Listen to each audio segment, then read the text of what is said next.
Bună ziua tuturor și bine v-am regăsit la un nou videoclip. Avem două variante, varianta numărul 1, pixul negru și varianta numărul 2, pixul albastru. O să vă rog să vă alegeți una dintre cele două variante cu care considerați că rezonați cel mai bine sau să le ascultați pe ambele și să luați doar ceea ce vi se potrivește. De ce nu? Bun. Titlul acestei etalări spune foarte clar: hai să vedem cum vede această persoană povestea voastră de dragoste. Da? Deci când ați ales o variantă, v-ați gândit la o persoană și să vedem cum vede această persoană povestea voastră de dragoste. Sper că v-ați ales varianta, v-ați gândit la persoană, iar eu voi începe cu prima variantă și să vedem cum vede această persoană povestea voastră de dragoste.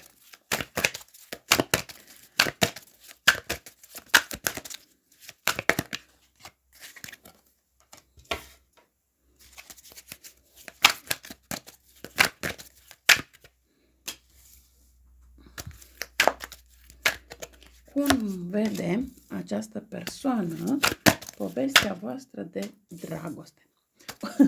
E o situație un pic mai și bună și rea. Mai așa. De ce spun asta? Păi, în primul rând, aici văd că vorbim despre, avem zodia Gemeni, zodia Săgetător, zodia Leu, zodia Balanță, zodia Vărsător, Rac, Pești. Bun, dar bineînțeles că pot fi și alte zodii, da? Cumva această persoană vă vede ca pe o persoană cochetă, dar o persoană inteligentă, o persoană care știe ce vrea de la viață, o persoană care în permanență caută ceva nou sau o persoană care se documentează foarte mult, dar în același timp vă vede o persoană destul de singuratică, o persoană care nu sunteți așa deschisă cu toată lumea la socializare, dar în același timp acolo, în căsuța voastră sau pe, cum să spun eu, pe terenul vostru, da, vă simțiți ca niște regine, chiar dacă sunteți mai singuratice și vă vede un pic așa mai plinuțe. Nu că nu-i place acest lucru, doar că dacă cumva se gândește că dacă totuși ați mai slăbi un pic, ar fi mult mai bine. Bun. Vă vede ca pe o persoană foarte bine intenționată, dar care nu acceptă ca altcineva să profite, adică vă vede ca pe o persoană destul de corectă.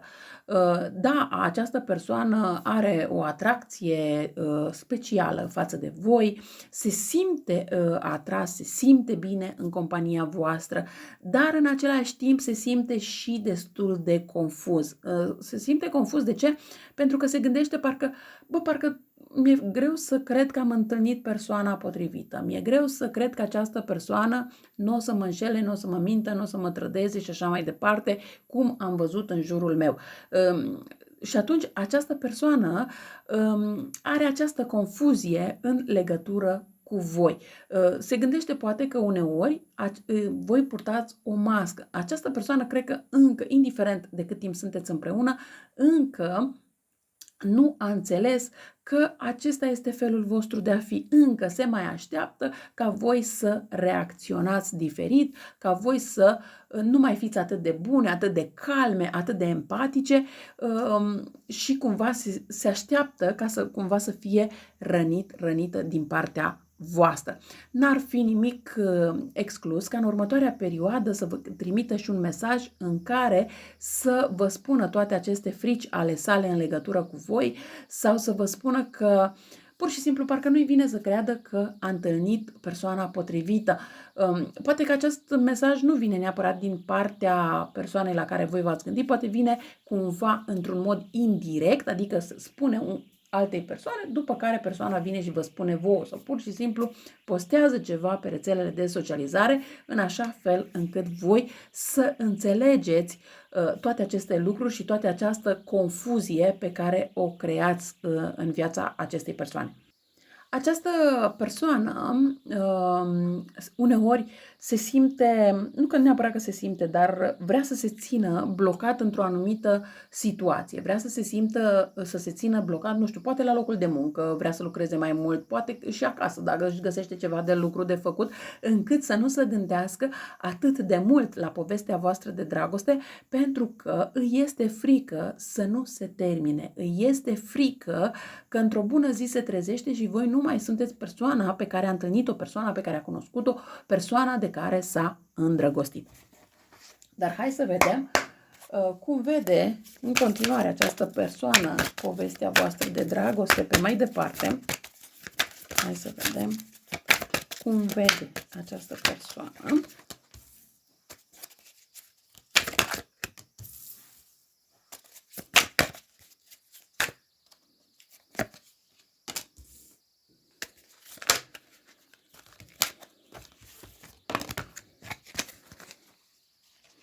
Wow, sunt foarte multe informații. Dar ideea este în felul următor. Că cum vede această persoană povestea de dragoste pe mai departe dintre voi? Păi o vede ca pe o poveste de dragoste și o poveste romantică, una foarte frumoasă, în care vă simțiți foarte bine unul cu celălalt și e acel sentiment, acel moment de plăcere în care parcă cântați de fericire, radiați de fericire ambii. Dacă cumva această persoană în acest moment este la distanță de voi, indiferent că vorbim despre o distanță fizică sau nu, da? Se gândește să vină înspre voi, pentru că în acest moment această persoană se gândește destul de mult la povestea voastră de dragoste și urmează să vină înspre voi și să vă spună că își dorește să taie tot ce a fost rău de la rădăcină între voi doi, pentru că e clar, indiferent cât de frumos vede această poveste de dragoste, au existat și momente de tensiune, au existat și momente în care lucrurile nu au funcționat așa cum ar fi trebuit și cumva consideră că aceste lucruri n-au funcționat nici pentru că și el sau ea s-a opus la această situație, la această poveste de dragoste. Și atunci, de această dată, această persoană își dorește, nespus de mult, să schimbe povestea, să ia totul de la început, dar într-o nouă manieră, într-un nou mod, într-un nou fel.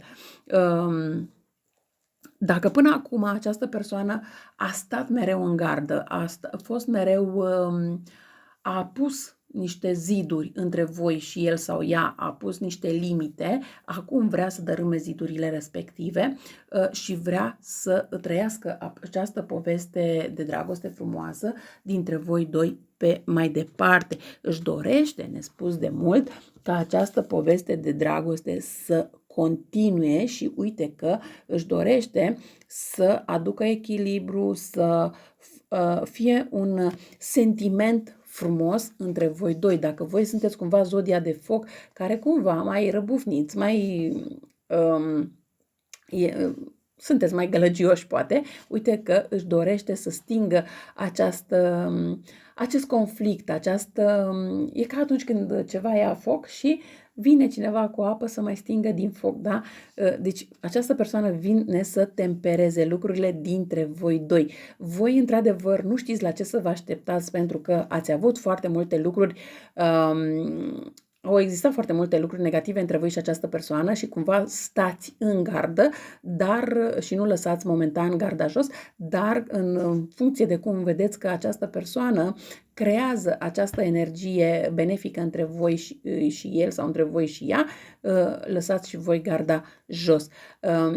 Așa cum am spus, această persoană urmează ori să vă trimită un mesaj, ori chiar să vă contacteze și nu la o distanță foarte mare de timp, chiar să vină la voi, să vină, poate această persoană are o motoretă sau poate vine chiar cu mașina, nu cred că vorbim neapărat de avion, dar n-ar fi nimic exclus să existe și astfel de persoane, mai puține într-adevăr, care să vină inclusiv cu avionul dacă este la o asemenea distanță.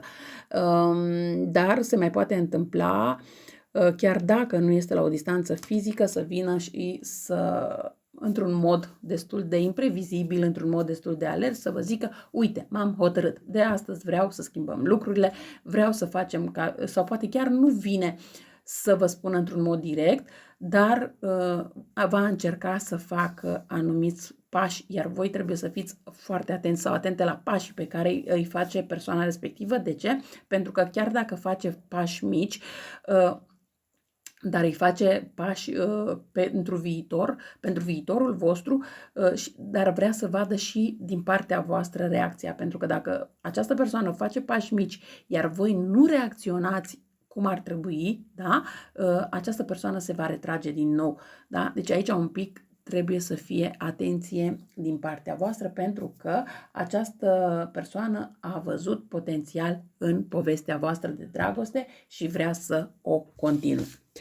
Bun, hai să trecem mai departe la varianta cu numărul 2. Să vedem și pentru cei de la varianta numărul 2. Ok. Varianta cu numărul 2, pixul albastru. Cum vede această persoană povestea voastră de dragoste?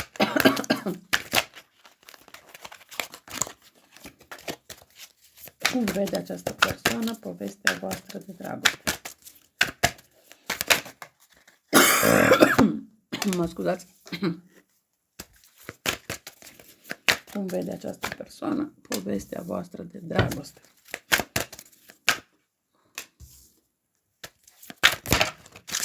Bun, aici mi-e foarte clar că a existat o decepție, a existat o trădare, a existat înșelat, a fost poate chiar inclusiv o situație de trio.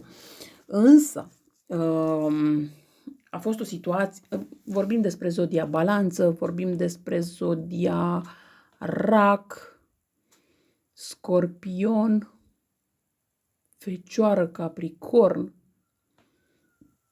dar să știți că aveți inclusiv și din zodiacul chinezesc zodia Șarpe.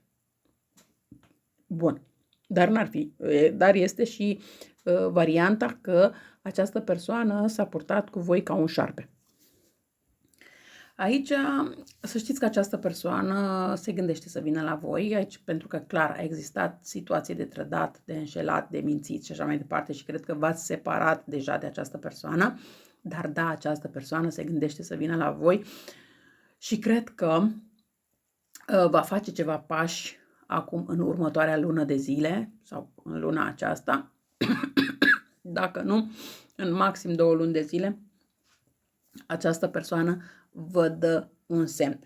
De ce spun că vă dă un semn? Pentru că această persoană deja se gândește să vă trimită un mesaj.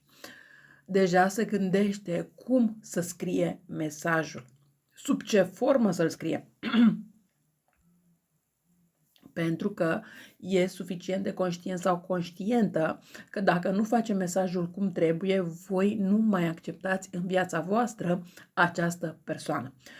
Această persoană e clar că vine cu o inițiativă nouă, cu un proiect nou, cu o idee nouă de a reîncepe această relație. Dar depinde doar de voi dacă mai vreți sau nu mai vreți să primiți înapoi această persoană. De ce spun acest lucru? Pentru că această persoană cred că este și o persoană narcisistă. De ce spun că este o persoană narcisistă? Pentru că această persoană simte nevoia de a se apăra. Cumva se simte victimă în tot ceea ce s-a întâmplat între voi doi. Dar este o persoană perseverentă în sensul că vrea împăcarea cu voi și atunci acționează destul de des. Nu cred că scăpați așa ușor de această persoană, dar în același timp este genul de persoană care își impune zidurile personale.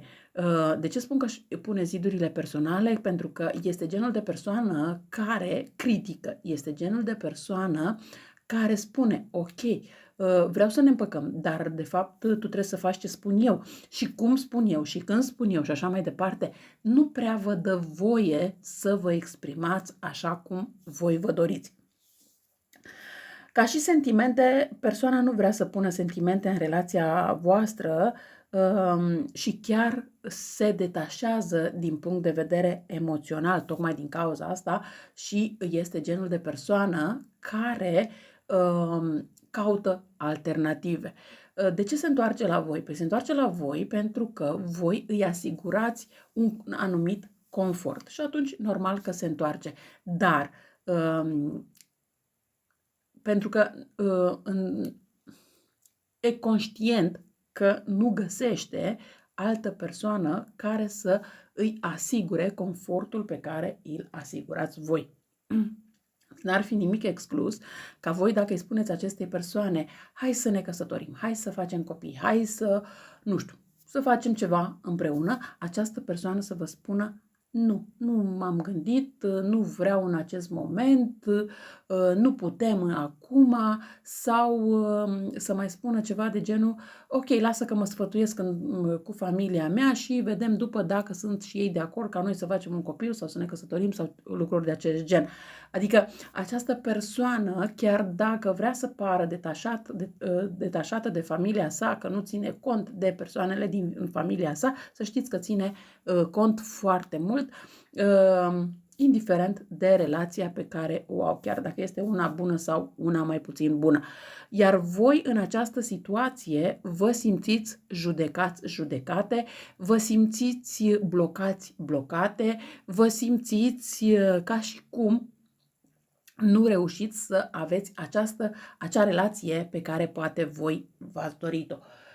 Deci, ca și titlul etalării, cum vede această persoană povestea voastră de dragoste, pe această persoană vede povestea voastră de dragoste bună, în sensul de ceea ce își dorește el sau ea. Nu vede această poveste de dragoste în modul în care o vedeți voi sau în modul în care vreți voi să o vedeți. Adică povestea voastră de dragoste se rezumă la el sau la ea, nu se rezumă la sentimentele voastre, la dorințele voastre, la gândurile voastre sau la acțiunile pe care voi vreți să le faceți, indiferent dacă sunt acțiuni mai mici sau mai mari. Adică dacă voi mergeți spre această persoană și spuneți hai să mâncăm o prăjitură, persoana poate să vină să zică ok, mâncăm altă dată sau nu mâncăm că te îngrași mai mult decât ești. Da? Tot felul de astfel de situații. Dar în schimb, dacă vreți să cumpărați ceva de valoare, persoana poate să vină să zică ok, cumperi, dar cumpără pe numele meu sau cumpără pentru mine sau nu știu, să vă dea de înțeles o astfel de situație. Acum, e clar, fiecare dintre voi în funcție de cât vă mai doriți sau nu vă mai doriți să fiți împreună cu această persoană.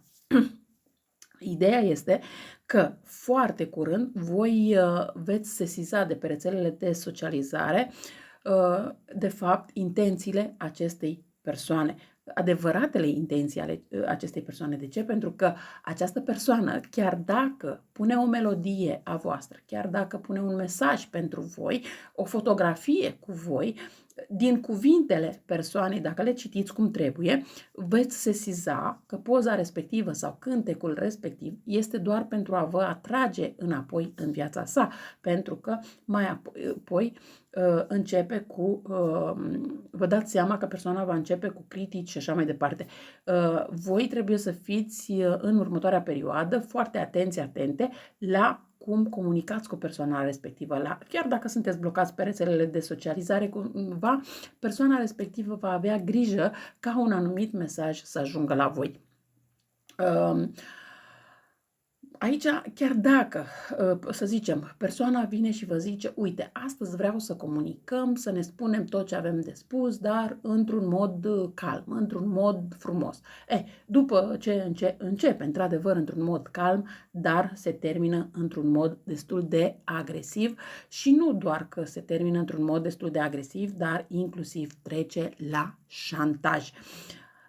Poate fi un șantaj emoțional, poate să fie un șantaj de sub orice altă formă. Așa că aici totul se vede foarte clar că, după titlul etalării, este cum vede persoana povestea voastră de dragoste, pentru că aici nu se mai pune problema cum vedeți voi această poveste. De ce? Pentru că voi vă doriți să vă detașați de această persoană, vă doriți să vă detașați și din punct de vedere emoțional, dar și din punct de vedere fizic, și cumva vă doriți ca persoana să se schimbe, ca voi să mai fiți cu această persoană. Dar să știți un singur lucru, așa cum am spus puțin mai devreme, atâta timp cât această persoană este o persoană narcisistă, este greu să se schimbe. Iar dacă voi aveți impresia că voi puteți să schimbați această persoană, să știți că este o părere greșită. Această persoană are nevoie de terapie, are nevoie de un terapeut, și nu de voi. Și asta cu condiția să realizeze că este o persoană narcisistă și să își dorească să meargă la un terapeut. Pentru că în momentul în care îi propuneți o astfel de situație, s-ar putea să fie în stare să vă sară la gât. Bun, dar dacă voi vreți să mai continuați relația cu această persoană, nu vă oprește nimeni. Cărțile, să spunem, vă pot avertiza, dar nu pot să fac în locul vostru. Hotărârea este doar la voi și voi singuri sau singure veți lua hotărârea în legătură cu această persoană și cum se va termina povestea voastră de dragoste. Eu cam atât am avut de spus și pentru voi. Vă mulțumesc că m-ați ascultat și vă doresc o zi cât mai frumoasă în continuare. La revedere!